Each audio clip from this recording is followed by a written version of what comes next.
Kaya yung obeyed from the heart, binibigyan natin din yung kahalagahan ng ating relationship with the Lord. Na every time may ginagawa tayo para sa Kanya, dapat involve ang puso. Kaya number 1 yung affection. Ginagawa natin ng lahat ng bagay out of love. 1 Corinthians chapter 16. Let all things be done with charity.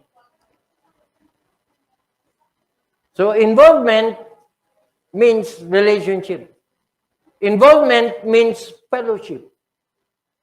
Involvement means service. Hindi ka pwedeng maging part of the body of Christ without being involved. Yun yung topic kagabi sa youth. Once you become a child of God, part and parcel dun sa package, maglilingkod at maglilingkod ka. Tama? Kasi you become part of the body.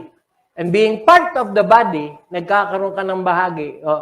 Ito, tanong, I challenge you. Anong bahagi ng katawan mo walang silbi?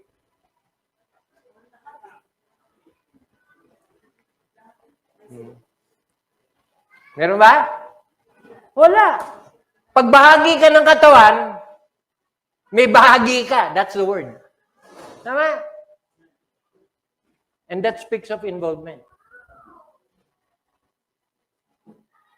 Kaya isang dinidevelop pagka sanggol, tapos patanda, una sinusubuan mo pa kasi wala pang coordination yung fine motor.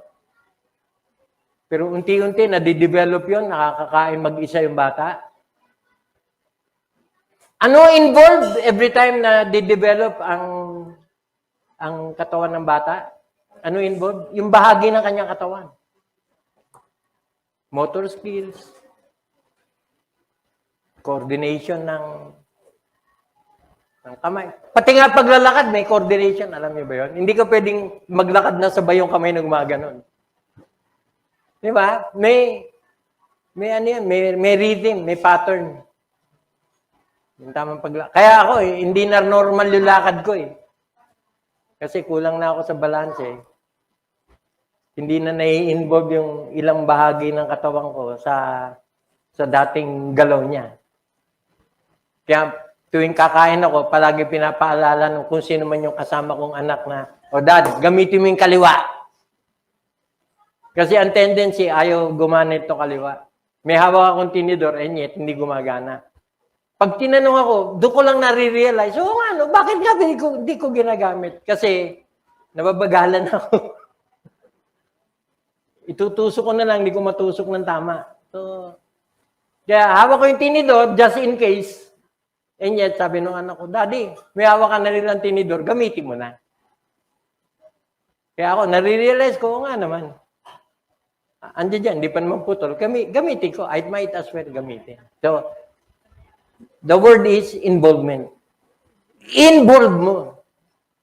Huwag mong bigyan ng excuse kasi ang excuse ko palagi, tamad siya. At dahil tamad siya, yung masipag, yung madalas kong ginagamit. Huwag mong bigyan ng excuse. I-involve mo siya. I-involve mo. Kasi for all you know, kaya nagkaganyan niya kasi pinabayaan mo. Take note of the word. Kaya siya nagkaganyan, kaya siya nanghina kasi hindi mo siya ginamit. Hindi mo siya isinali.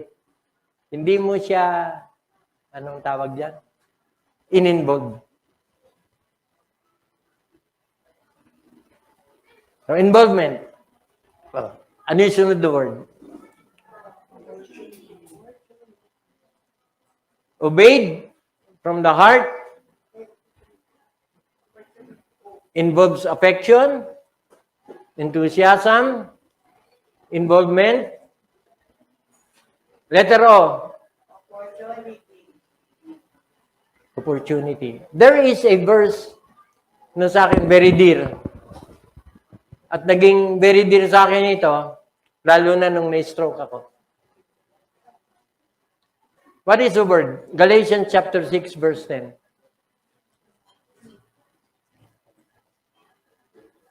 Galatians 6:10. Naging very, very dear sa akin itong verse na ito. Kasi nung na-stroke ako, akala ko matutuluyan ako. Akala ko, ano ko na, kumbaga, the end na. Goodbye, cruel world na. Only to realize na hindi pa pala. So ano to? Galatians chapter 6, verse 10. Underline the word opportunity. Medyo papalawakin ko yung opportunity na yan. Kasi alam niyo ba yung opportunity is the best proof of Romans 8:28? Walang aksidente sa buhay Kristiyano eh. Ano man ang nangyayari sa atin, may dahilan. Yan yun. Whenever God gives us opportunity, it is always for our good. Hello? What is opportunity sa Tagalog? Pagkakataon. Kaya nakadikit yan dun sa preaching ko about yung tatlong C. The chance to make a choice to change. Pag-isahin mo yung word, opportunity yun. Kaya ka may chance. Kasi God is giving us the opportunity to do something.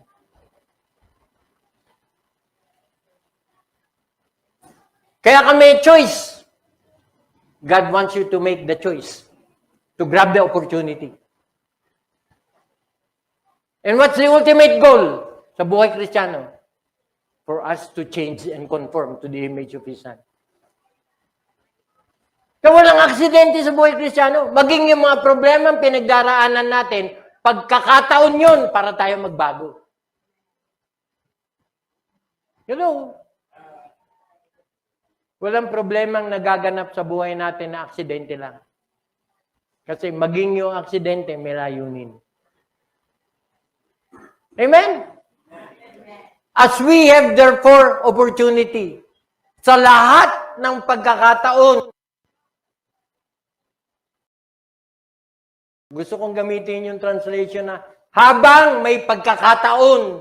Why? Kasi habang nabubuhay, may pag-asa. Kaya, yun din lang kung ba't di pa tayo kinukuha ng Lord. Kaya habang may pagkakataon tayo, balik ka doon sa involvement, magpagamit ka na magpagamit sa Panginoon.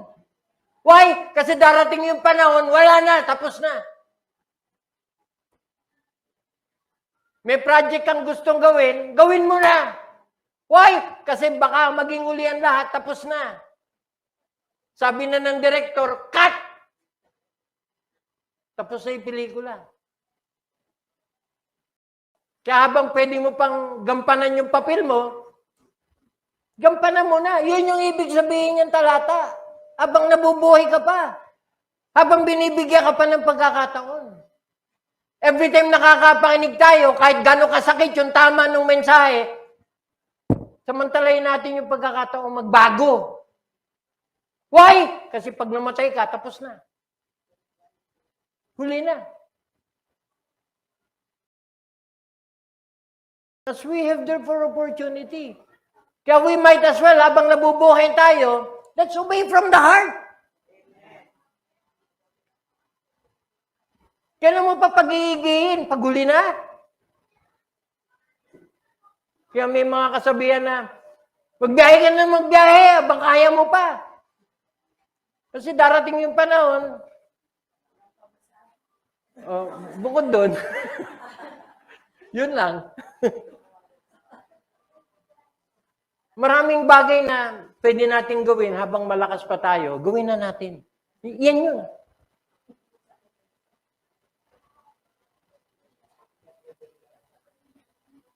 Kaya ako, siguro napapansin nyo itong mga huling araw, Tawagin nyo ng OA. Hindi tawagin ng OA. Kasi masyadong madamdamin siya pastor sa preaching niya. Madrama kasi tuwing magpipreach siya, namamaalam siya. Pero hanggang ngayon naman, nandiyan pa siya. Huwag kayo mainip. Pero ano yung punto ko? Ito yun. Habang may pagkakataon. At habang tumitimo pa, habang tumatama pa, habang may kamandag pa. Kasi darating yung panahon, wala na. Mamimiss nyo itong mga hiyaw na to. Mamimiss nyo yung... Kasi, palagay ko, hanapin nyo itong ganitong uri ng preaching. Pag dumating ako sa punto na bumubulong na lang ako.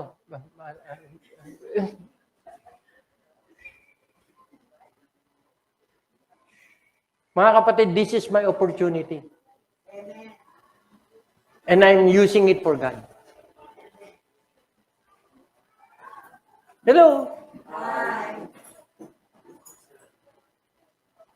Kagabi may counseling ako. He was so broken, he's so convicted. Isang ipinagpapasalamat ko sa Lord. Nasa home stretch na ako ng ministry ko, ng buhay ko. May nabe-bless pa. Kaya kagabi, hindi niya alam, naiiyak ako sa kalooban ko at nagpapasalamat sa Lord. Lord, salamat. Ilan pa kayang ganito? Bago magwakas ang buhay ko. Kasi every time mag-isa na ako, every time wala akong kasama, every time wala akong kausap, hulaan nyo, sino kausap ko? Of course, hindi si Carol, ha? Huwag kayo ganyan. Huwag kayo ganyan. Bawal yun. Oo, bawal yun. Huwag ka makikipag-usap sa patay. Of course, kausap ko ang Lord. At ang palaging pakiusap ko, dagdagan mo pa. Kahit konti na lang. Kahit konti na lang. Pero habang dinadagdagan nyo, Lord, dagdagan nyo rin yung pagkakataon ko na makapagsilbi pa. Kaya excited ako sa retreat.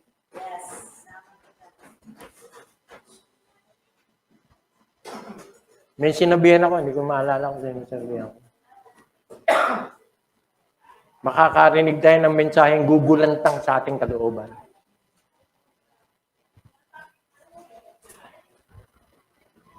Gugulantang. Bakit?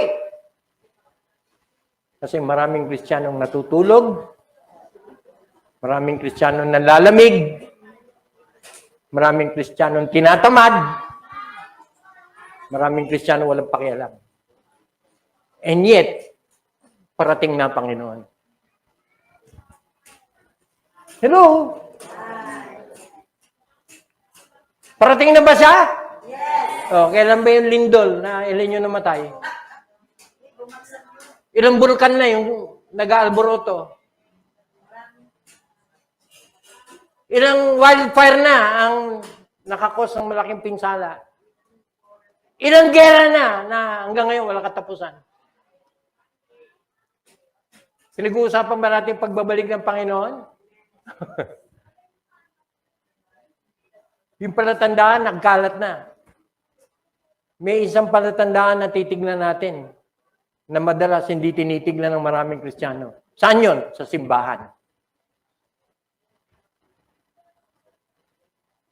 Isa ka ba sa sign? Kaya gugulantang. Kasi sasampal-sampalin tayo ng katotohanan, magkabila. Para gisingin tayo na kung hindi tayo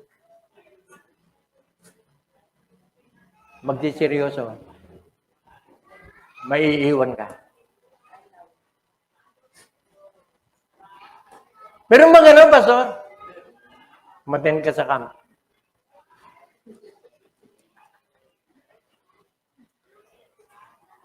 Maten ka sa camp.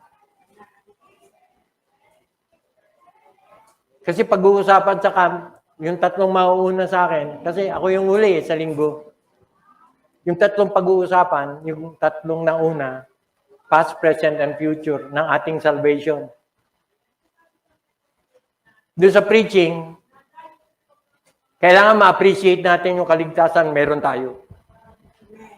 Para huwag mong baliwalahin. Kasi hindi lahat meron nun. Yung iba, akala nila meron sila. Pero magugulantang sila. Ay, hindi pala.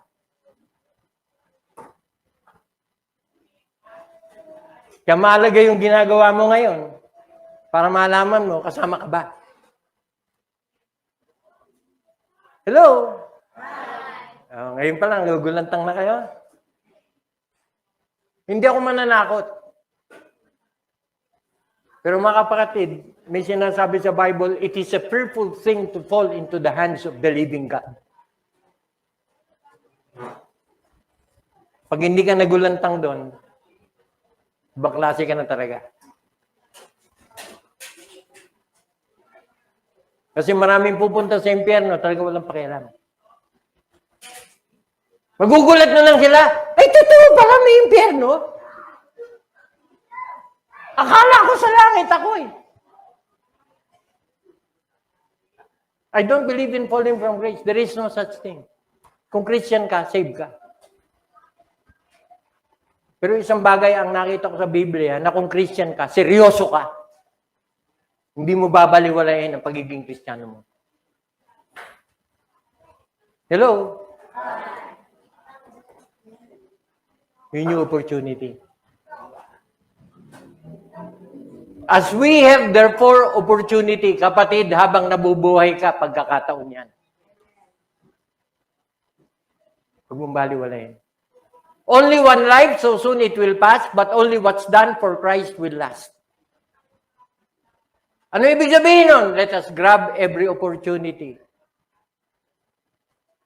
to serve the Lord. Yun, sa love story, I don't believe in perfect moment. I don't believe in perfect moment because there is no such thing as perfect moment. You know what is perfect? You grab every moment and make it perfect.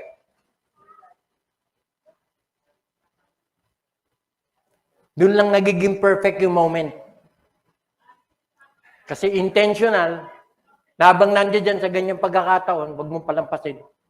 Magiging sweet ka na, magiging seryoso ka na, ipadama mo na. Why? Kasi darating yung panahon, huli na. Hello?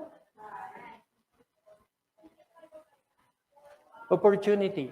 As we have therefore opportunity, let us do good to all men. So ano yung exhortation sa atin yan?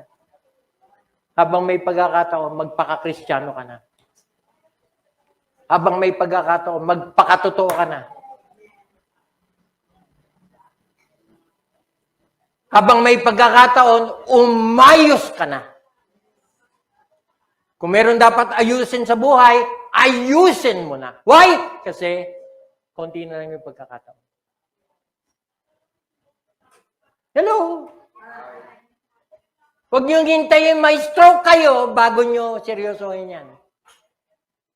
Hindi pa kayo na-stroke, kamantalayin niyo na.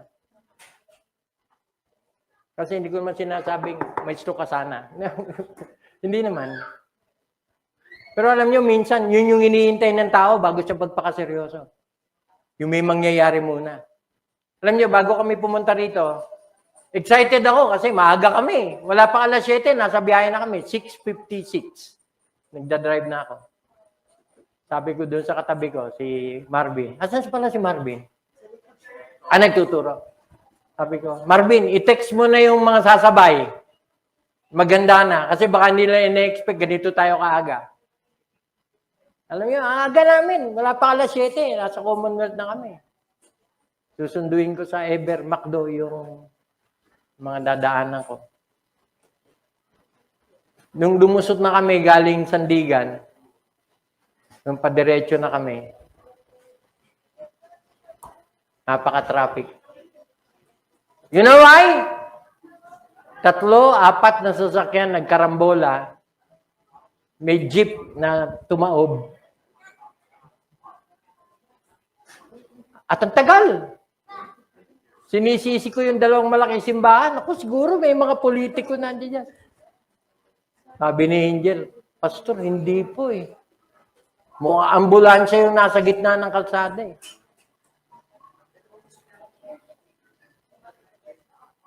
Ewan ko, si Gemma yung nagsabi. Oo, palagay ko may aksidente kasi tignan mo yung nasa overpass. Ang daming marites. At saka kaya matraffic, kasi 2 lane na lang yung natitira, kasi sinakop niya talaga yung entire lane. Yung lahat ng dadaan, ang bagal. Kahit pwede nang dumiretso, hindi pa dumidiretso. Why? Kasi, alam niyo ano na-realize ko? Ang ikli ng buhay. Anytime, we can go. Hindi ko makakalimutan, sabi ni Angel. Pasalamat tayo. Tayo yung nanonood, hindi tayo yung pinanonood. It struck me, this a message ko. Yung dadaanan ka, parang may butiki lang na dumaan. No? Mabuti na yung tayo yung nanonood kaysa tayo yung... Kasi may nakabulagta sa gitna, nakatakip na ng kung ano.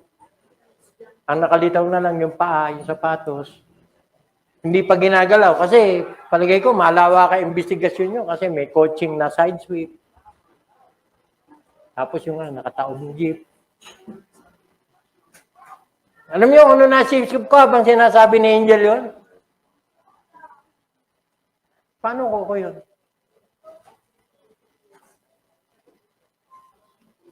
Magtuturuan yung tatlo kung sino magpiprit sa kanila kasi wala ako eh. O kung sakali, sino sa inyo?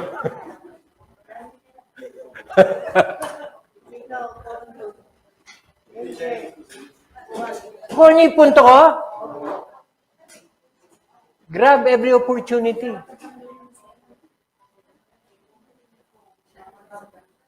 Grab every opportunity. Why? Kasi that might be the last. Kailangan nyo mag-usap mag-asawa, mag-usap kayo. Who knows, baka yan yung last pag-uusap nyo. Of course. Tuloy.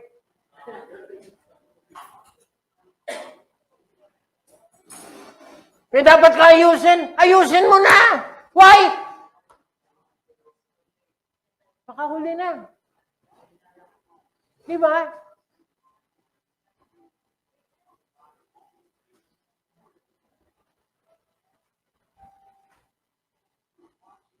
Let's grab every opportunity to make things right.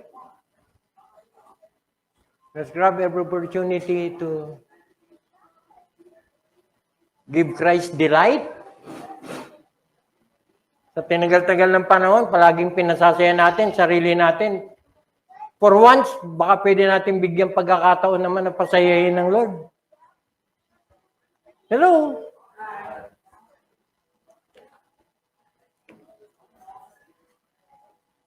Palagi na lang tayong gustong maging masaya. Kumusta kaya si Lord?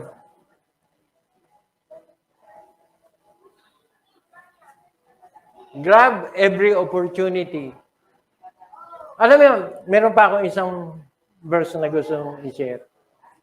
Ito, hindi natin ito masyado pinapansin, pero it will give us the idea, o nga, habang may panahon, gawin ko na dapat kong gawin. Kasi, as we have therefore opportunity, let us do good. Underline the word do good. That's our mission. To do good is to do something for God. Yun ang ibig sabihin ng do good. Gawin natin yung tama, gawin natin yung dapat, gawin natin yung makadiyos. Do good. Why? Kasi good works is God's work in our life. Whenever we do good, it is God who is doing it for us. doing it through us. Good works is God's work. It is God which worketh in you both to will and to do of His good pleasure. So, merong isang verse na Titus chapter 3. Ito, hindi natin ito masyado pinapansin. Kasi ayaw natin ma-involve sa politics. And yet, hindi politics ang pinag-uusapan dito. Christianity ang pinag-uusapan dito. Titus chapter 3 verse 1.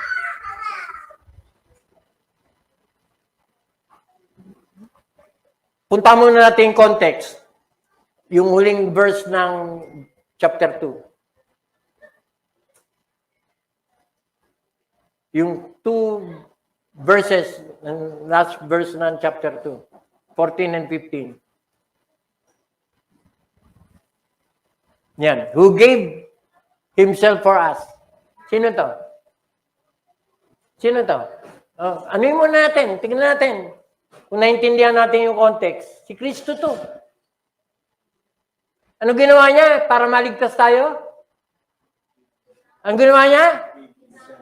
May binigay siya. Kaya para baliwalain ang isang nagsasabing Kristiyano siya,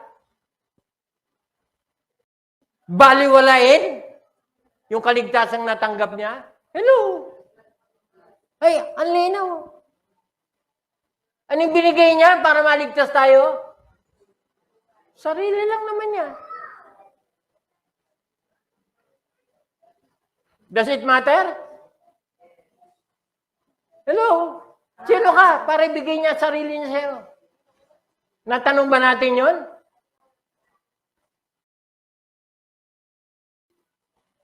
Kaya kasukdulan ng kabastusan pag ang isang tao hindi papahalagahan yung ginawa ni Kristo. Kasukdulan. Why? Kasi He gave everything.